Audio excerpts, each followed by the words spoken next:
Welcome to Podcastfy podcast. Today, we're discussing an interesting content about the new economic theory presented by George Gilder in Life After Capitalism. Let's get into it.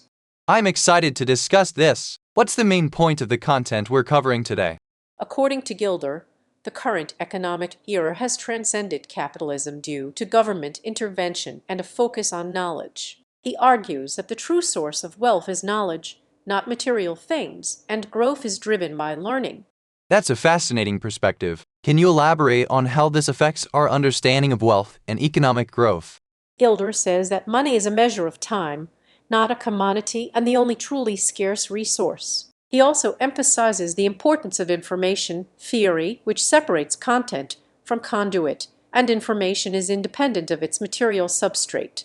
I say, so he's saying that traditional notions of wealth and economic growth need to be revised in light of this new understanding of knowledge and information. Exactly. And he also highlights the limitations of materialist assumptions, which can lead to scarcity and stagnation. Instead, he advocates for a focus on learning, innovation, and the creation of new wealth. That makes a lot of sense. What about the role of government in this new economic era? Gilder argues that government intervention can actually hinder economic growth and creativity. He believes that a free market is the best information system to increase a nation's wealth, and that the materialist superstition of prioritizing material wealth over knowledge is stifling the creation of new wealth. I'm intrigued by this idea. How does the concept of time prices fit into this discussion?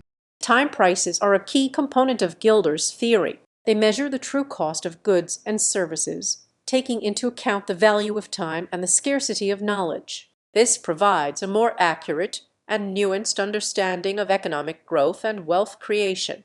That's really interesting. What about the implications for sustainability and the environment?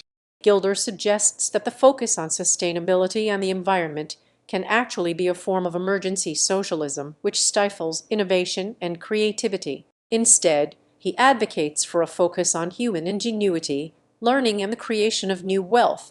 I think that's a valuable point. Finally, what about the potential for a new carbon age based on human ingenuity, learning curves, and measured by money as tokenized time? That's a compelling vision for the future. With the focus on knowledge, learning, and innovation, I believe we can create a more abundant and prosperous world for all. Well, that's all the time we have for today's discussion. Thanks for joining me on this journey into the world of life after capitalism. Thanks for having me. It's been a pleasure exploring these ideas with you.